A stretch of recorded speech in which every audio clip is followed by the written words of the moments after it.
में एक दिन बबलू अपने घर में बैठा अपनी सेल्फी देख रहा था और खुद ही हंस हंस के लोटपोट हो रहा था। उसके दोस्त पप्पू ने उसे देखा और हमेशा की तरह तुरंत टोक दिया, काहे हंस रहा है बे झांसी के सेल्फी सिंगर। बबलू ने अपनी सेल्फी को एक आखिरी बार देखा और बड़े ही दार्शनिक अंदाज में बोला, भाई सोच रहा हूं कि अब शादी कर ही लेता हूं, उम्र भी हो चली है, दाढ़ी में सफ़ेदी आने लगी है। पप्पू ने माथे पर हाथ मारा, और दुल्हन कौन है? बबलू एकदम सीरियस होकर बोला, सोच रहा हूं कि पहले बारात निकाल लूं, लड़की बाद में देखेंगे। क्या है ना, बारात निकालने का मजा ही कुछ और है, फिर लड़की खोजने में आसानी होगी, स्टेटस बन जाएगा अपना। पप्पू बस देखता रह गया। उसे अपने दोस्त की उलझी हुई होशियारी पर हमेशा अचंभा होता था। बबलू का सरप्राइज निमंत्रण। बबलू ने बिना किसी देरी के पूरे गांव में ढिंढोरा पीट दिया। वो हर घर गया और एक एक आदमी को इनवाइट किया। भाई मेरी बारात निकल रही है शनिवार को, सब आना, मिठाई भी मिलेगी, डीजे भी, और नाच गाना तो ऐसा होगा कि बस पूछो मत। पूरा गांव चौंक गया। लोग एक दूसरे से कानाफूसी करने लगे, दुल्हन कौन है? जब भी कोई बबलू से पूछता वो रहस्यमयी मुस्कान देता और कहता, सरप्राइज है। गांव के पंडित ठुल्लूराम, जो हर बात में अपनी टांग अड़ाने के लिए मशहूर थे, कूद पड़े। मैं तो शादी के बिना भी मंगलसूत्र बांध देता हूं, चिंता न कर बबलू, तेरा तो ब्याह मैं करा के ही मानूंगा, चाहे दुल्हन हो या ना हो। पंडित जी ने अपनी धोती संभाली और बबलू को आशीर्वाद दिया। घोड़ी नहीं बकरी। शनिवार का दिन आ गया। नाथखटपुर में उत्सव का माहौल था। पूरा गांव बबलू के घर के बाहर जमा हो गया। बारात निकलने वाली थी।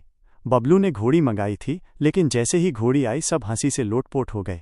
घोड़ी नहीं, एक दुबली पतली बकरी थी जिस पर घोड़ी सर्विस इमरजेंसी केस का पोस्टर चिपका हुआ था। पप्पू अपनी हंसी नहीं रोक पाया। घोड़ी की जगह बकरी? अब तो तू बकरी से ही ब्याह करेगा बबलू, ये कैसा सरप्राइज है तेरा? बबलू ने आत्मविश्वास से बकरी की पीठ थपथपाई। भाई टाइम कम था और घोड़ी का भाव ज्यादा था। गांव में शादी करनी है तो थोड़ा एडजस्ट करना पड़ता है। बैंड बाजा जोर शोर से बजने लगा। डीजे पर पुराने हिंदी गाने चल रहे थे और लोग बेसुध होकर नाच रहे थे। बबलू अपनी बकरी पर शान से बैठा था, जैसे वो कोई राजकुमार हो। तभी अचानक माइक से एक कर्कश आवाज आई, दुल्हन नहीं मिली।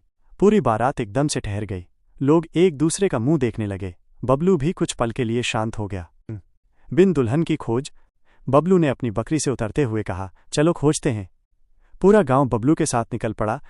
एक हाथ में नाचने वाला बैंड और दूसरे हाथ में एक बड़ा सा बोर्ड जिस पर लिखा था, बिन दुल्हन की बारात। सबसे पहले वे गांव की सबसे तेज लड़की गुड्डी के घर गए। बबलू ने सोचा, हो सकता है गुड्डी तैयार हो जाए। गुड्डी बाहर आई, हंसी और बोली, माफ करना बबलू, मैं पहले ही नीलू से एंगेज्ड हूं। वो जो पिछले हफ्ते भूत भगाने आया था, उसने मुझे वादा किया है कि वो मुझे भूतिया बंगला खरीद कर देगा। बबलू का मुंह लटक गया। वे आगे बढ़े और गांव के मुखिया जी की बेटी मिली। मुखिया जी, जिन्हें हर चीज में मीठा खाने की जरूरत होती थी, बोले, मेरी बेटी सिर्फ उसी से शादी करेगी जो रसगुल्ला की बारिश करा दे। पंडित ठुल्लूराम तुरंत बोले, ऐसा तो सिर्फ बप्पा ही कर सकते हैं, मनुष्य के बस का नहीं है। अंतिम पड़ाव और बकरीपति बबलू। हारा हुआ बबलू वापस आया। पप्पू ने उसे दिलासा देते हुए कहा, भाई अब तो तू अकेला ही फेरे ले ले, हम सब बाराती ताली बजा देंगे, कम से कम बारात का मान तो रहेगा।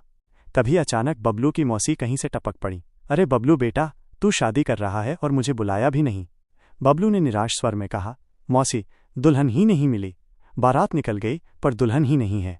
मौसी ने राहत की सांस ली, चलो अच्छा हुआ, मेरी पड़ोसन की बेटी अब तक कुंवारी बैठी है, उसका रिश्ता करवा देती हूँ, बहुत सीधी सादी है। बबलू की आंखों में उम्मीद की किरण जगी। 1 घंटे बाद मंडप सज गया। बबलू खुशी खुशी मंडप में बैठा था। पंडित ठुल्लूराम मंत्र पढ़ रहे थे। जब घूंघट उठाकर दुल्हन को मंडप में लाया गया तो बबलू के साथ साथ पूरे गांव की आंखें फटी रह गईं। मंडप में दुल्हन की जगह बैठी थी वही बकरी। पंडित जी ने अपनी धोती संभालते हुए कहा, गड़बड़ी हो गई। मौसी ने कहा था, राधा, मैं समझा यही है, क्या है ना, सब भेड़ बकरी एक जैसी दिखती हैं। गांव में हंसी का ऐसा ठहाका गूंजा कि सदियों तक याद रखा जाएगा।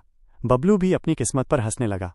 आज भी नाथखटपुर में कोई शादी होती है तो लोग कहते हैं, दुल्हन हो या बकरी, बारात होनी चाहिए। और बबलू, वो अब खुद को गर्व से बकरीपति बबलू कहता है, और फेसबुक पर स्टेटस डालता है, मैरिड स्पीसीज कॉन्फिडेंशियल।